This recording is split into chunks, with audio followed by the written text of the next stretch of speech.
Hola, bienvenidos. Hoy vamos a conocer quién fue el general Lonardi. He terminado de leer un libro que un amigo me había prestado. El mismo se titula Perón, el fetiche de las masas. Y aunque pienso escribir mi opinión acerca del mismo, me encontré en su recorrido con distintos personajes históricos que por cuestiones de conveniencia contemporánea y futura se encuentran sepultados en el olvido o en su efecto demonizado gracias a las clásicas mentiras históricas de nuestro país. Uno de estos personajes que me dejaron una impresión profunda por su impresionante gallardía y convencimiento inquebrantable fue el teniente general Eduardo Lonardi. Así que me tomé la tarea de buscar más información acerca del mismo, ya que el libro citado arriba no termina de cerrar la personalidad de Lonardi. Aquí intentaré reflejar quién fue este general, dejando de lado las sospechosas pasiones peronistas y sus ramificaciones de fanáticos sin autocrítica alguna.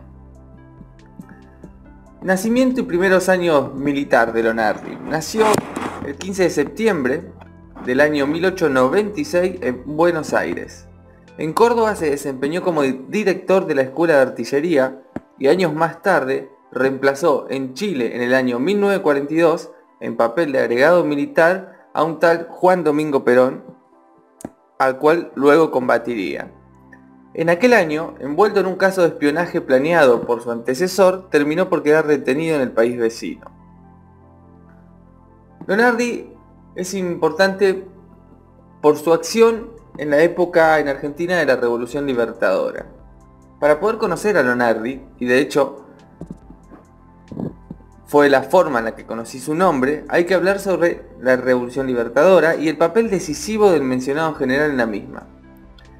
En principio, en un clima de tensión insoportable y creciente por parte de la sociedad y de un gobierno impune, el 11 de junio, día de la celebración del Corpus Christi, decenas de miles de militantes y dirigentes del radicalismo, el socialismo y el Partido Demócrata Progresista, sumado también a otros tantos miles de militantes católicos y ciudadanos que no soportaban más la asfixia y el accionar del peronismo y su aparato represivo montado a lo largo de todo el territorio nacional, marcharon a la Catedral de Buenos Aires en el primer movimiento popular contrario al oficialismo luego de 10 años de ejercer el poder.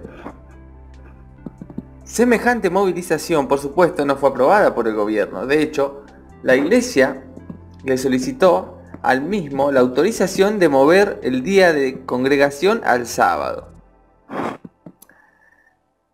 siguiente a esa movilización, ya que dicha fecha caía el jueves anterior.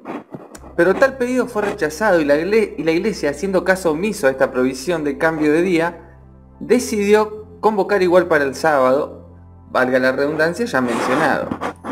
5 días después de la marcha fue cuando se realizó el bombardeo a la Casa Rosada con el objetivo único de matar a Perón. Imagínese la violencia ejercida por el peronismo para que no solo parte de las fuerzas armadas se sublevaran, sino también un buen número de civiles opositores al régimen. Como ya se conoce la historia de Perón, sobrevivió gracias a servicios que le informaron con suficiente tiempo anticipatorio como para que tan cobarde jefe pueda refugiarse en los sótanos del Ministerio de Guerra en medio de un ataque de pánico que hizo delegar la responsabilidad del contraataque hacia los rebeldes en manos de Franklin Lucero, ministro de Ejército. Márquez, en el libro mencionado al principio del post, opina que si Perón y todos sus secuaces sabían del ataque y con varias horas de anticipación, ¿por qué no mandaron a evacuar a los civiles de Casa Rosada y a todos los civiles y transeúntes de las calles aledañas?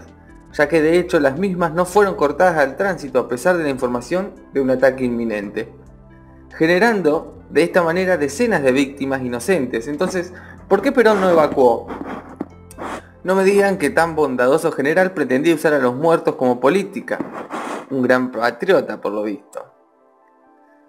Al pasar unos días del ataque a Casa Rosada y de desvanecerse el shock de Perón, el mismo aumenta la presión social con la tan desafortunada frase: cuando uno de nosotros caiga, caerán 5 de ellos.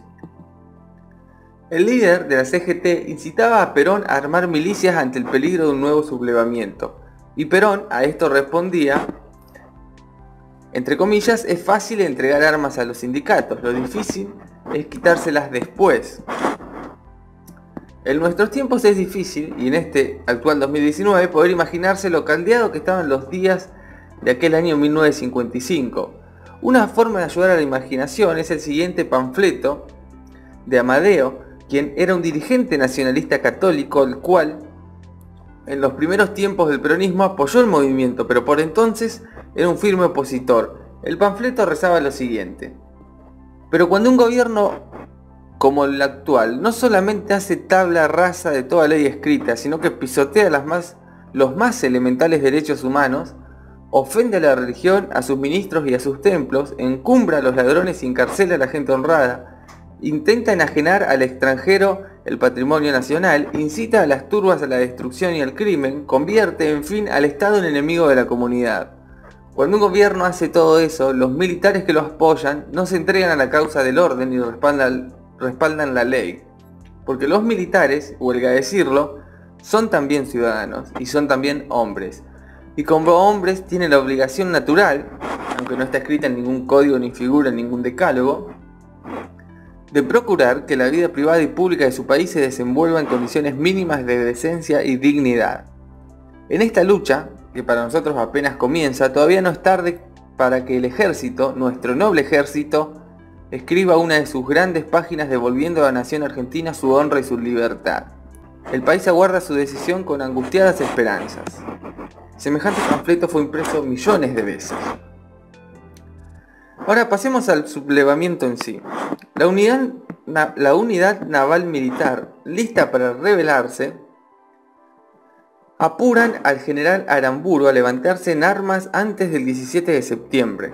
Pero Aramburu creía que aún no estaban dadas las condiciones y ante este autoapartamiento fue Lonardi el que se animó a encabezar la rebelión a pesar de sus 59 años y una enfermedad que lo consumía.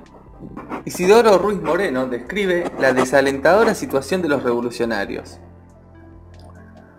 El cuadro de situación distaba de ofrecer un panorama provisorio, porque apenas podía contarse con cierta certeza de algunos efectivos en Córdoba y en Curuzucuatía, ya que el ejército de Cuyo y la división de caballería en Entre Ríos estaban bajo comandos leales a las autoridades. Ningún resultado favorable había arrojado la indagación conspiradora entre las unidades de la provincia de Buenos Aires, salvo comprobar la voluntad de plegarse a algunos oficiales aislados.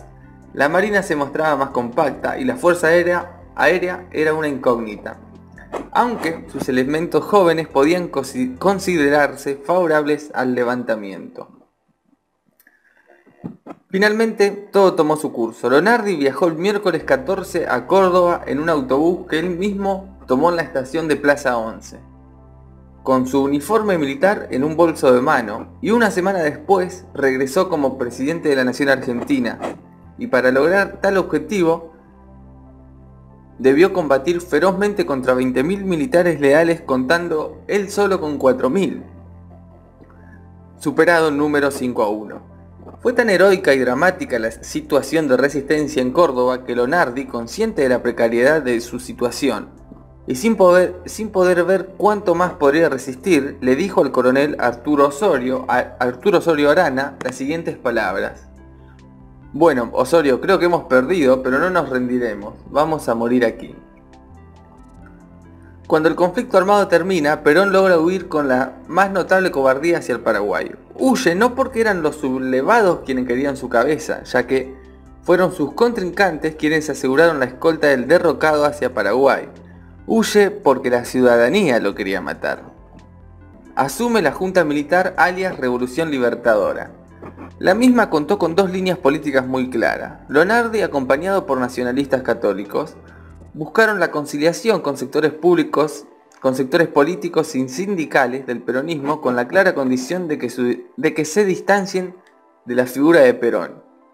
La otra línea política, a cargo del vicepresidente y almirante Isaac Rojas, propone una visión más dura y negativa del peronismo, afirmando que este desvió al país de su tradición lineal, histórica, liberal democrática, e instaló en su lugar una tiranía fascista sostenida mediante la manipulación y el engaño del movimiento obrero. A fin de generar canales de diálogo con sectores sindicales, Lonardi decide no intervenir la CGT y designa al laborista Luis Cerruti Costa, quien era el asesor legal de varios sindicatos peronistas. Luego, el sector duro de la Junta Militar crea el Consejo Militar Revolucionario, acción que implicó la disposición de renuncia por parte del socialista Alfredo Palacios, quien estaba en contra de la misma. Y luego de un golpe militar interno suceden en el poder finalmente a Lonardi y asume el general Aramburu, sí, el mismo que no se animó a realizar el levantamiento. Desde mi punto de vista, el cambio de Lonardi por Aramburu generó otra debacle social y económica del país. Lonardi contaba con una ética y moral superior y totalmente ausente en la casta política argentina. Finalmente, muere el 22 de marzo de 1956 en Buenos Aires. Este artículo no es para apoyar una postura pro-militar o pro-golpista, ya que profundamente me encuentro en contra de cualquier tipo de acción y decoro militar. Pero lo que llama mi curiosidad y despierta, si se quiere, mi admiración, es ese factor psicológico, filosófico, que lleva a un hombre a levantarse contra todo un sistema impuesto, incluso al precio de su propia vida. Me parece que tal accionar por sí solo es una faceta digna de respeto.